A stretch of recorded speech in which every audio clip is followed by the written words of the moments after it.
They weren't just doubting you. They were projecting the limits of their own imagination onto someone who never needed permission to think differently. You didn't outplay them by being louder, faster, or more connected. You dismantled their certainty by refusing to play by their framework. They thought cleverness was about out-talking the room. You knew it was about outlasting the noise. They thought cleverness meant memorizing outcomes. You were busy mastering yourself, so when you moved, it wasn't obvious, but it was devastating. You didn't make a scene. You made a point. And the point was you. Monologue. Underestimation is the most expensive mistake someone can make when they're dealing with a mind that's not motivated by approval. Clever isn't about tricks. It's about timing. It's the long game that no one watches until the board flips. While they were building reputation, you were building restraint. You sat through rooms full of half-truths, watching people bluff with confidence, knowing your clarity would age better than their charisma. And when they finally thought they'd cornered you, boxed you in with their predictability, you didn't resist. You waited. You let them tighten the walls. Because you knew pressure reveals weakness. It doesn't break the strong. It exposes the unstudied. And you studied everything. Every gesture. Every contradiction. Every time they smiled when they should have stayed silent. You logged it. And when the time came, you didn't expose them. You let them expose themselves. People don't fear intelligence. They fear intelligence that doesn't need validation. That's the version of you they couldn't control. You weren't just smart. You were self-governed. And people who can't be emotionally baited always unsettle those who need chaos to feel significant. You weren't reactive. You were strategic. You let them underestimate you. You wore confusion like a costume. You let them think you were one step behind, all while mapping every one of theirs. And when it was time, you moved in silence, without permission, without warning. That's not just clever, that's dangerous, because it proves control isn't in dominance, it's in discipline. They never expected someone with less to walk with more. That's where their confusion started. You didn't have the contacts, you didn't have the spotlight, but you had the clarity, and clarity, that's a currency they never learned to invest in. While they were busy gathering leverage, you were gathering patterns. They played chess, you built the board, and when the game reset, you didn't need to explain your win. You were already gone. You moved through systems they created and made them obsolete without ever needing to announce it. They said, "Nobody's that clever." And then you walked away with every piece and left them holding a crown that suddenly felt too heavy. You weren't raised in flattery. You were raised in silence. That's what gave you the edge.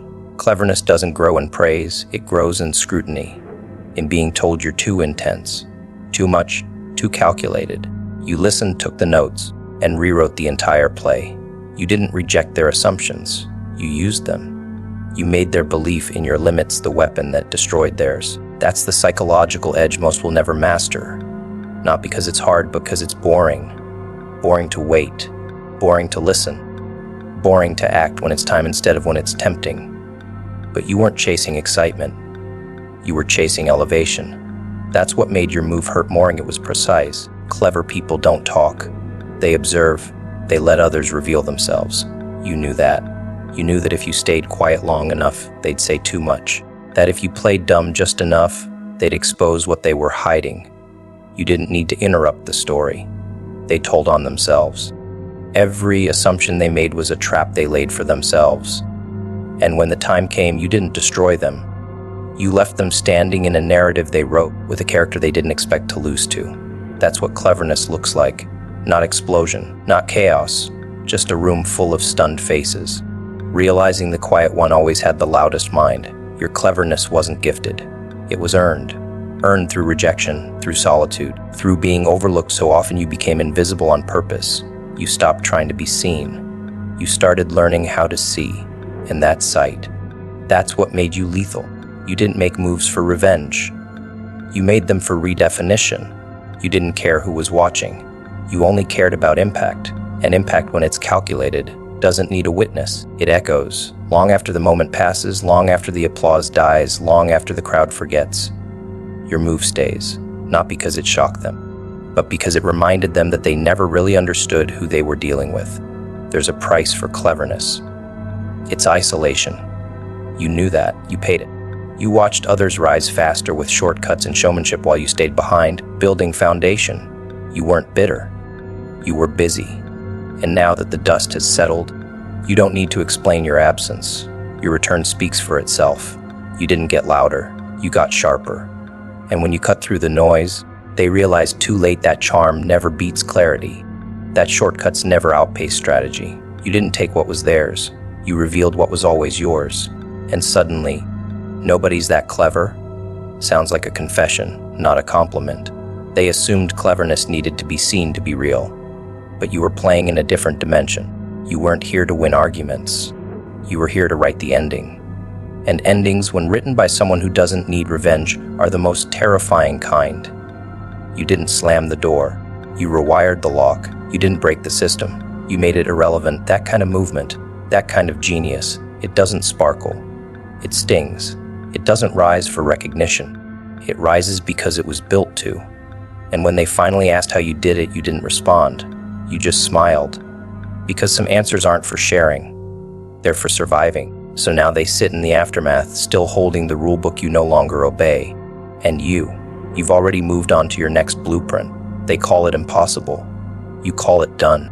They thought you were guessing, never realizing you'd already mapped every outcome before they spoke. That was their first mistake, assuming your silence was uncertainty.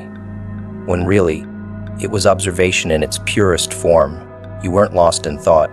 You were tracing their language back to the source, listening not for the words, but for the weakness in the delivery. You were watching their hands, cataloging their tone, interpreting the pause between the sentence and the smirk.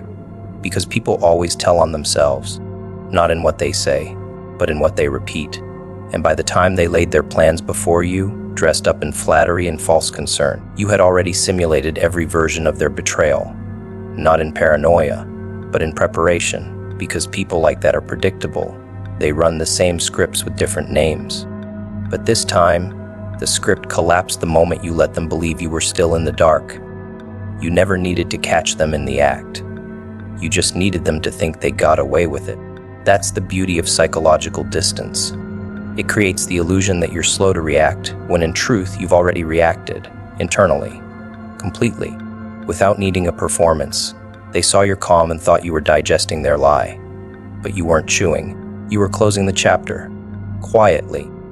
And the calm they mistook for ignorance was actually the silence of someone who's just finished their analysis. You gave them no resistance. Not because you couldn't, but because the truth doesn't argue with projection. It waits, and when it arrives unbothered, without theatrics, without warning, without emotion. That's what breaks people, not being exposed, but realizing they were never ahead of you in the first place. They couldn't read your moves because they were trained to read reactions. And you stopped reacting. You stopped being emotionally legible. You let them exhaust their performance while you studied their rhythm. You noticed how they spoke faster when they were lying, how they reached for jokes when they were dodging. You learned their defense mechanisms better than they had, and when you finally spoke, your words weren't guesses. They were calculations.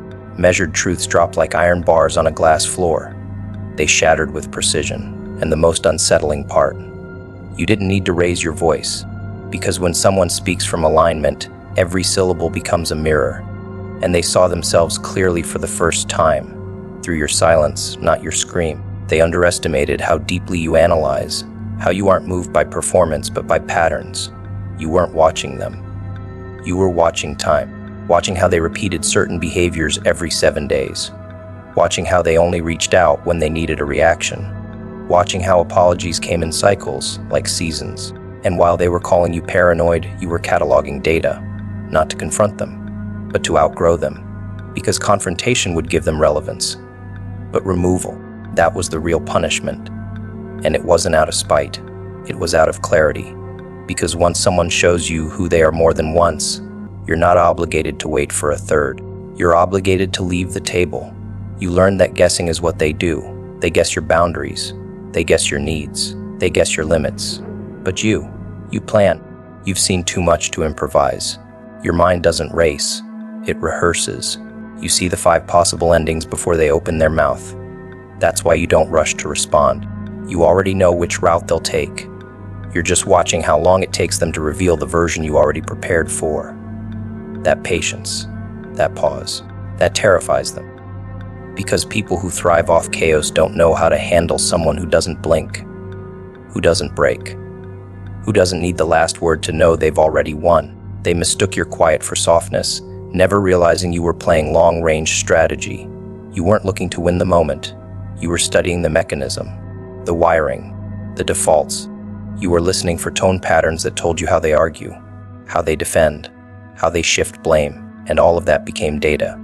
Data they handed you for free, thinking they were playing you. That's the cruel irony. They were transparent, and you let them think they were clever. Let them smirk. Let them monologue. And when it came time to move, you didn't argue. You executed, efficiently, elegantly, without delay. Because while they were guessing your reaction, you had already built your next chapter. There's something unsettling about someone who lets you speak, without interruption, without judgment, without correction. They think you're giving them space. You're not. You're giving them rope. The more they speak, the more they expose.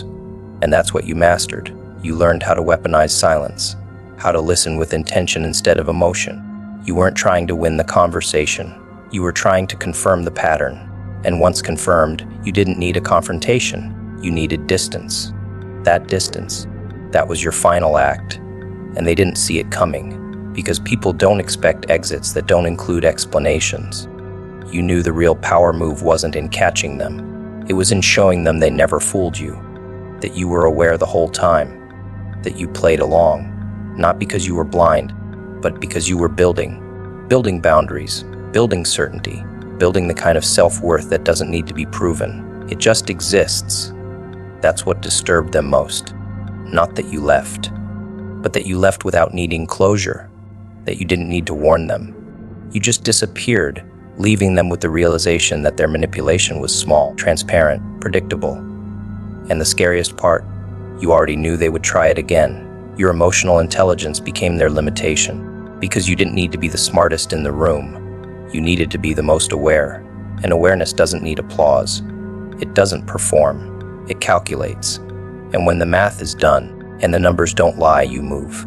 Not for revenge, for ego, but for alignment. And alignment moves quietly, strategically, unforgivingly. You didn't make them pay. You just made them irrelevant. And irrelevance is the one currency manipulators can't handle losing. You weren't guessing, you were watching. Waiting. Storing everything they handed you under the illusion that they were in control. But now they sit in confusion, asking how you knew, how you saw, how you acted so precisely. And the answer is simple: you saw everything they said, and everything they didn't. You mapped it all. And when it was time to move, you didn't flinch. You didn't second guess. You just pulled the pin they never saw in your hand because they never thought someone so quiet could be that certain. But you were. And they never stood a chance. You didn't challenge them directly. You never entered their ring. You let them swing at shadows, argue with their projections, and position themselves as the mastermind in a game you stopped playing months ago. They assumed their wit was enough to maintain the illusion of control, never realizing you had already read the entire playbook and rewritten the ending. They were sharpening tactics while you were sculpting outcomes.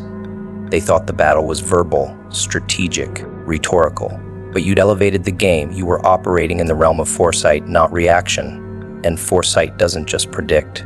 It prepares quietly, clinically, without the need to outshine, only to outlast. They baited you, hoping for the satisfaction of proving superiority. That was their addiction. Power measured by how many people flinched. But you didn't flinch. You didn't bite. You didn't mirror their moves. Instead, you smiled. A calm, unreadable signal that said, you already lost, you just haven't noticed yet. Because they were playing with logic, you were playing with insight. Insight doesn't just answer. It reveals. And what you revealed wasn't a flaw in their argument. It was a fracture in their self-awareness. That's the difference between intelligence and wisdom. Intelligence flexes. Wisdom dissects. And your silence became the scalpel. Every time you let them think they won a moment, they fell deeper into the trap of their own ego. You didn't need to destroy them. You simply let them show the world the limits of their brilliance. They relied on complexity to confuse. You weaponized clarity. They dressed their manipulation in language, in strategy, in confidence. You stripped it down to essence. Essence doesn't perform. It proves. While they layered their identity and intellect, you dismantled every assumption with surgical minimalism. One truth here, one move there. You revealed that what they called intelligence often a mask for insecurity dressed in structure. And you didn't need to be louder to win. You needed to be still long enough for their noise to collapse under its own weight. That's not genius. That's geometry. Precision beating pressure every single time. Their brand of intelligence needed an audience. Yours didn't. They weren't thinking for results. They were thinking for recognition. And that kind of mind, no matter how sharp, becomes fragile when the room goes quiet. You saw that early. Watched how they needed the applause, the nods, the validation to maintain their self-image. So you removed the crowd. You gave them silence. You gave them nothing to perform for. And in that stillness, their intelligence began to decay. Because true brilliance doesn't need reaction. It needs results. You moved like someone who didn't care to impress. You moved like someone who understood that staying ahead means never needing to show your hand until it's too late for them to respond. Your mind became a quiet, ruthless environment, one they couldn't breathe in, because they were wired for debate, not deconstruction. They were prepared for argument, not analysis. But you weren't analyzing them to win. You were analyzing them to understand the boundaries of their power. And once you found the edges, you didn't attack. You pivoted, shifted, slipped out of reach. You didn't beat them at their game. You made their game irrelevant. That's what clever people hate the mosting. Realizing the rules they mastered have no use in the world you're building without them. A world where precision is more dangerous than provocation. You recognize the trap of playing equal, matching their pace, their tone, their energy. That would have given them grounding. You stayed 10 moves ahead by never standing in the same room mentally. You weren't competing. Monologue, you were observing. You were calculating how much space you'd need to build something entirely your own. Something they couldn't copy, mimic, or touch. Because while they were focused on tactics, you were engineering the system. They couldn't keep up, not because they lacked ability, but because they lacked humility. Intelligence without humility always plateaus. You just happened to be the mirror that exposed how quickly theirs had. They thought they were unpredictable because they could improvise. But you didn't improvise. You designed. Predictability lives in those who react. You didn't react. You responded only when necessary, and only after all other possibilities had been measured. They mistook your patience for uncertainty, not realizing you were watching doors open and close before choosing the one they didn't even notice. That's what staying 10 moves ahead means. It's not arrogance. It's architecture. You weren't playing chess. You were playing the room. You were playing the aftermath. You were playing the memory of the conversation before it ever happened. That's not strategy. That's spiritual engineering. The game ended the moment you stopped letting them define the tempo.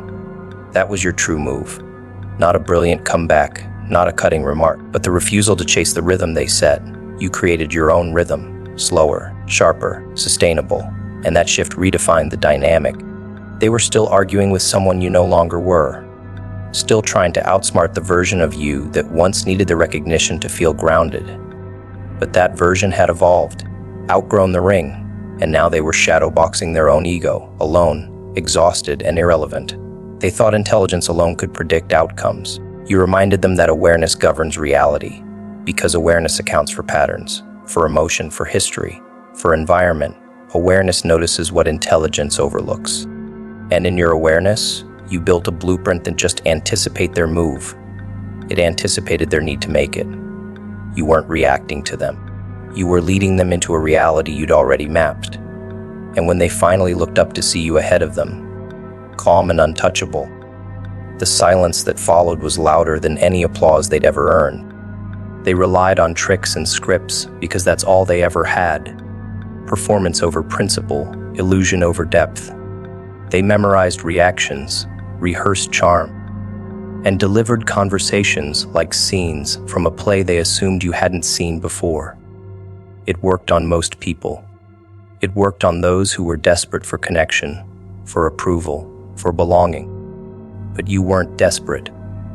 You were watching how the compliments always followed criticism, how the apologies were just precursors to more boundary pushing, how their "I've changed" was always part of the act. You didn't interrupt the show. You sat in the front row, silent and surgical, knowing you were witnessing someone who only knew how to manipulate energy they never earned. And when you didn't clap at the end, that's when they panicked, because applause is what keeps the trickster alive. Without it, they're just standing in silence, waiting for power that no longer arrives. They built their power on reactions, on pressing buttons they hoped were still wired to your self-worth. But those buttons stopped working the moment you rewired yourself. They expected you to fall into the role they cast for you. One of confusion, one of apology, one of predictable softness. But you didn't follow the script. You tore it up, quietly, internally. You read the role, studied the character, and then chose not to perform it. And when you deviated, when you delivered the one response they never rehearsed for, no response, the foundation cracked. Because people who rely on tricks can't function without confirmation. They need you to flinch, to respond, to break. You didn't. And that forced them to confront the one thing they never prepared for, someone who cannot be manipulated by routine. You recognized the repetition before they did. How every disagreement ended with them playing the victim. How every new beginning came with recycled promises. How their vulnerability was timed, practiced, strategic. You stopped giving them the benefit of the doubt and started giving yourself the benefit of distance. That's what broke the loop. They weren't prepared for someone who didn't want to win the argument. You just wanted peace. And when you stopped needing their version of it, their entire framework lost power. They were reciting lines to a partner who had already left the stage, and that silence, that absence of tension, it made them realize you weren't waiting for them to change. You had already changed without them. They crafted identities based on pattern recognition, not on truth, not on growth, but on manipulation algorithms disguised as charm. They calculated what words made people melt, which tones disguised lies, which moments to cry and which to disappear. But you weren't an audience anymore. You became a mirror, and a mirror doesn't react, it reflects. You let them see themselves unmasked, unrehearsed. And that kind of reflection terrifies people who've only ever existed in curated versions of themselves. You didn't call them out. You didn't drag them into confrontation. You simply stopped responding to the act. And when the spotlight turned off and the stage was empty, they realized something devastating without a script. They had nothing to say. They had trained their entire persona around persuasion, the ability to twist conversations, to confuse compassion with compliance. But what they never accounted for was emotional clarity. You didn't play the game of who's right. You simply asked, "Does this feel honest?" And that question was the kill shot. Because the truth doesn't need a costume. It doesn't need lighting. It doesn't need dramatic timing. It just lands. It just stays. And they had nothing to anchor to once you started operating from alignment. Tricks don't work on someone who's done the inner work. Scripts fall flat in front of someone who no longer lives for applause. You weren't impressed. You were done. They misunderstood what strength really looks like. They thought it was loud, assertive, always one step ahead in the argument. But strength, in your case, was refusal. You didn't escalate. You didn't match their manipulation with counter-manipulation. You simply stopped explaining, stopped absorbing, stopped responding like you owed them access. And that was the death of their illusion. Because they were prepared for conflict, but not for indifference. People who rely on tricks need emotional engagement to survive. And when you walked away mid-performance, without even bothering to deliver a closing line, the entire architecture collapsed. You weren't a difficult audience. You were simply no longer available for fiction. You didn't play their game because you understood the rules were rigged. The setup was always the same. Make you feel unstable, then offer themselves as the only steady ground. But you learned. You learned that stability built on dependency is just a trap in disguise. So you pulled back. You taught yourself how to find clarity in solitude. how to hear your own voice beneath their noise. And once you did, the game ended. Not because you won, but because you realized you didn't have to play. They had built their identity around being able to influence you. And when that power disappeared, so did their purpose. They didn't lose you. They lost the script. And without it, they were irrelevant. You saw the pattern, the charm at the beginning, the passive aggression in the middle, the guilt at the end. Like clockwork, you used to think the cycle was your fault, that maybe you weren't communicating clearly enough, loving hard enough, giving deeply enough. But then it clicked, Doug. Their pattern wasn't about misunderstanding. It was about control.